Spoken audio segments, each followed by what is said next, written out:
राजा ने पायस का आधा भाग कौशल्या को दिया और आधे के 2 भाग किए।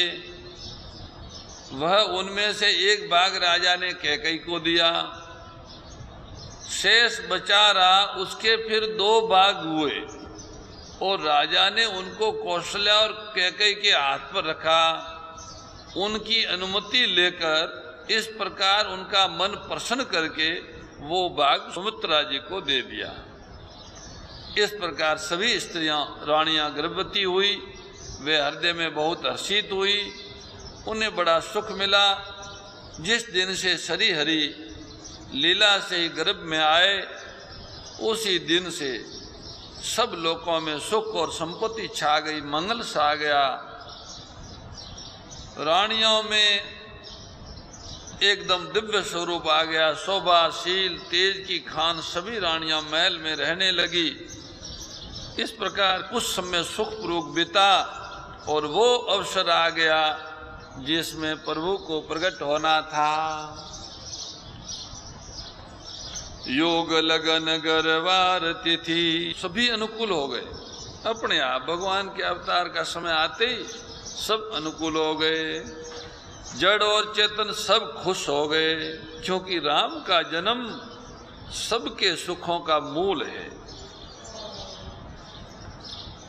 तुलसीदास जी कहते हैं, नौमी तिथि मधुमास पुनीता, शुक्ल पक्ष अभिजित हरि प्रीता, मध्य दिवस अति शीतन धाम, पावन काल लोक विश्राम, शीतल मंद सुरभि बहबाओ, हर्षित सुर संतन मन चाओ, बन कुसुमित गिरि गन मनियारा, सर्वई सरितामृत धारा, सो अवसर बीरच जब जाना, चले सकल सुर साज विमाना, गगन विमल संकुल सुर जोथा, गावई गुण गंधर्व बरोथा, बरसई सुमन सो अंजलि साजी, गह गई गगन दुदाम्भी बाजी, स्तुति करई नाग मुनि देवा, बहुविधि लावई निज निज सेवा, सुर समूह बिनती करी पहुँचे निज निज धाम, जगन निवास प्रभु प्रगटे अखिल लोक विश्राम, सियावर रामचंद्र भज जय शरणम, शंकर हरि ओम जय जय श्री राम, जय जय हनुमान हरि की जय। संत श्री तुलसीदास जी महाराज कहते हैं, पवित्र चैत्र का महीना था, नवमी तिथि थी, शुक्ल पक्ष और भगवान का प्रिय अभिजीत मुहूर्त था। दोपहर का समय था, न बहुत सर्दी थी न गर्मी थी। वो पवित्र समय सब लोगों को शांति देने वाला था। शीतल मन और सुगंधित पवन बह रहा था। देवता हर्षित थे और संतों के मन में बड़ा चाव था। वन फूले हुए थे, पर्वतों के समूह मणियों से जगमगा रहे थे और सारी नदियों अमृत की धारा बहा रही थी। जगत पिता ब्रह्मा जी ने वह भगवान के प्रकट होने का अवसर जाना, तब उनके समेत सारे देवता विमान सजा सजा कर अवधपुरी की ओर चले। वे सभी निर्मल आकाश पूरा देवताओं से भर गया। गंधर्वों के दल गुणों का गान करने लगे और सुंदर अंजलियों में सजा सजा कर पुष्प बरसाने लगे। आकाश में घमाघम नगाड़े बजने लगे, नाग मुनि और देवता स्तुति करने लगे, अनेक प्रकार से अपनी सेवा उपहार सब भेंट करने लगे। देवताओं के समूह विनती करके भेंट करके अपने अपने लोकों में जा पहुंचे। समस्त लोकों को शांति देने वाले जगत आधार प्रभु प्रकट हुए। भय प्रगट कृपाला दीन दयाला कौशल्या हितकारी हर्षित महतारी मुनि मनहारी अद्भुत रूप विचारी लोचन अभिरामा तनु घन श्यामा निज आयुध भुज चारी भूषण बनमाला नयन विशाला शोभा सिंधु करारी कदोई कर जोरी स्तुति तोरी कहीं विधि करहूँ अनंता माया गुण ज्ञानातीत अमाना वेद पुराण बनंता करुणा सुख सागर सब गुण आगर जहीं गावहीं श्रुति संता सो मम हित लागी जन अनुरागी भयउ प्रगट श्रीकंता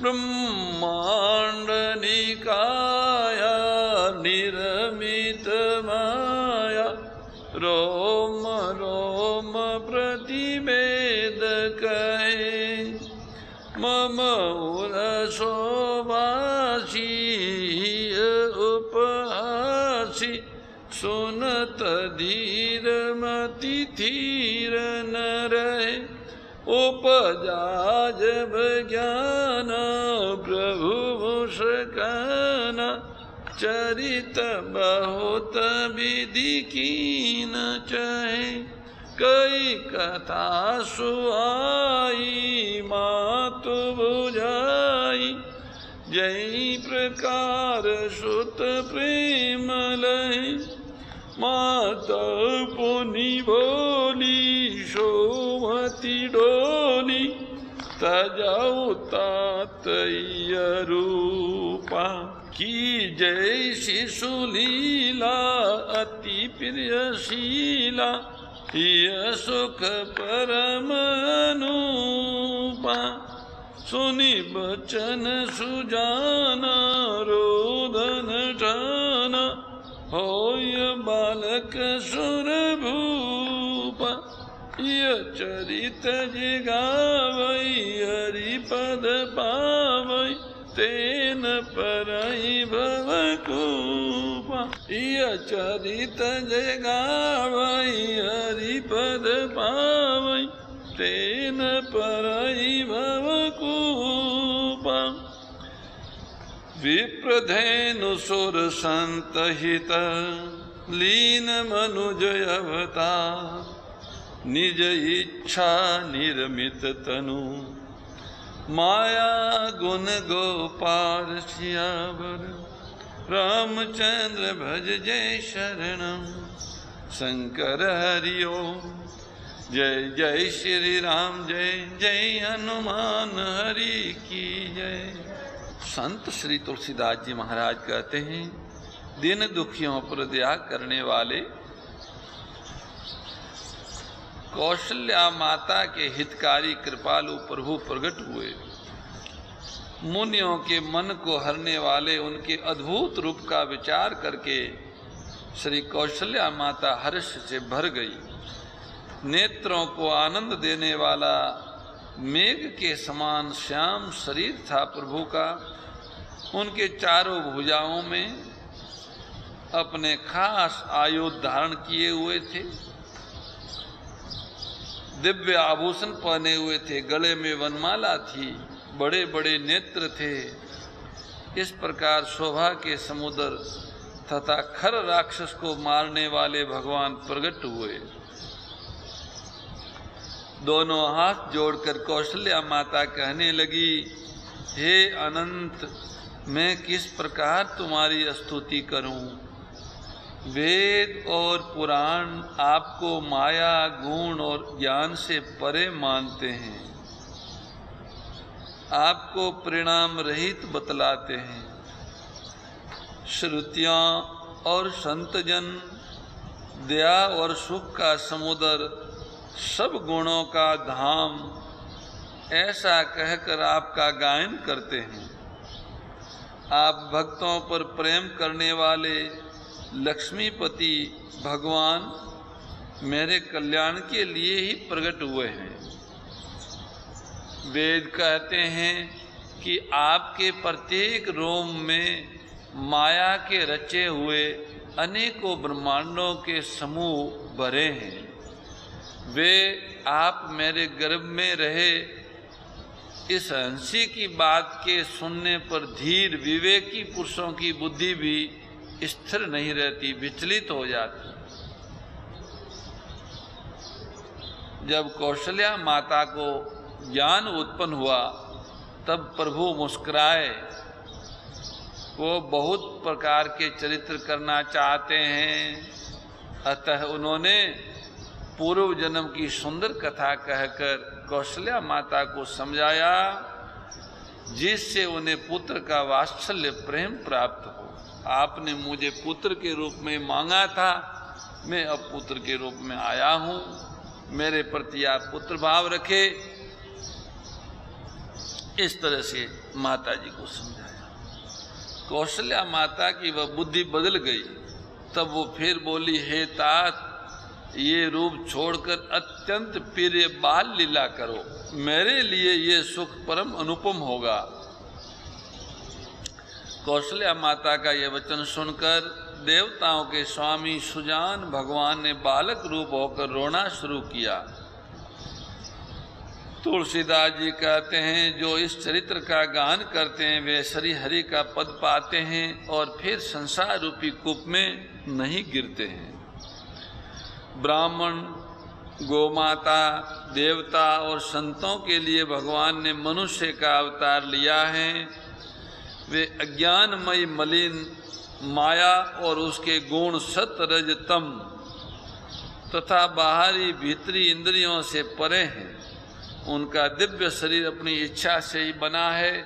किसी कर्म बंधन से परवश होकर त्रिगुणात्मक भौतिक पदार्थों के द्वारा भगवान का शरीर नहीं बना। वह अलौकिक है, वह दिव्य है। अब वह बालक होके रोने लगे। सुनी शिशु रुदन परम प्रिय बानी, संभ्रम चली आई सब रानी, हर्षित जहाँ तहाँ धाई दासी, आनंद मगन सकल पुरवासी। दशरथ पुत्र जन्म सुनि काना, मानहु ब्रह्मानंद समाना। परम प्रेम मन पुलक शरीरा, चाहत उठन करत मति धीरा। जाकर नाम सुनत शुभ होई, मोरी गर आवा प्रभु सोई। परमानंद पूरी मन राजा, कहाँ बुलाई बजावहु बाजा। गुरु वशिष्ठ का गया हूँ हंकारा, आए दिवजन सहित नृप द्वारा। अनुपम बालक देखी नहीं जाय, रूप राशि गुण कही न सिराई। नंदी मुख श्राद्ध करी, जात कर्म सब कीन, आटक धेनु बसन मणि, नरप विप्रन कह दीन। धवज पताक तोरन पुर छावा, कई न जाय जय बाति बनावा। सुमन वृष्टि आकाशत होई, ब्रह्मानंद मगन सब लोई। वृंद वृंद मिली चली लुगाई, सहज सिंगार किए उठिदाई। कनक कलश मंगल भरिथारा, गावत पेठई भूप द्वारा। करी आरती निव सावर करही, बार बार शिशु चरण परही। मागध सुत बंदी गण गायक, पावन गुण गावई रघुनायक। सर्वस दान दीन सब काऊ, जय पावा राखा नहीं ताऊ।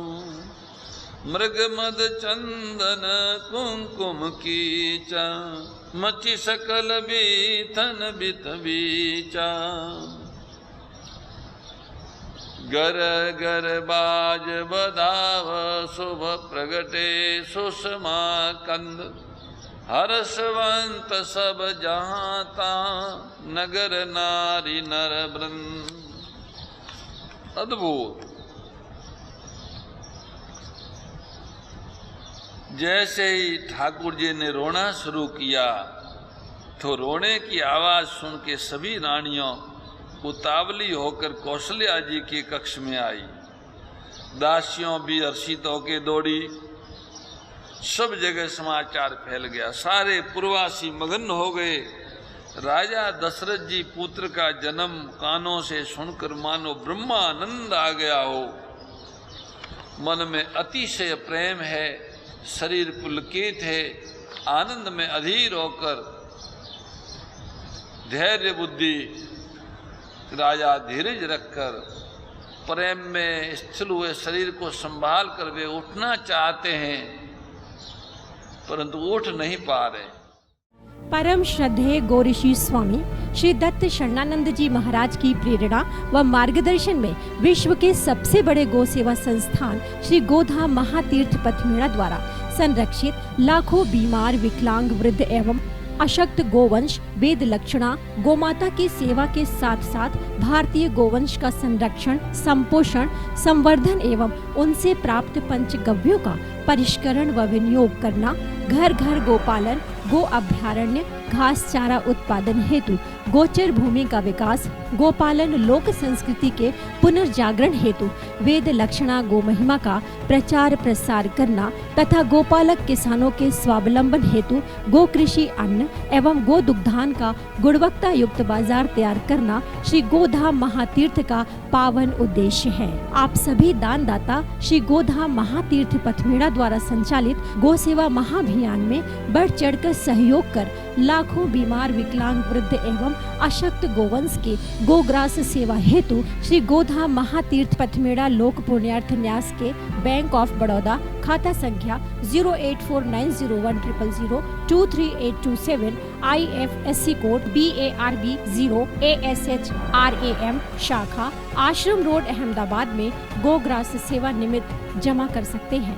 अधिक जानकारी के लिए संपर्क करें 7742093179 7665059999 7073000151।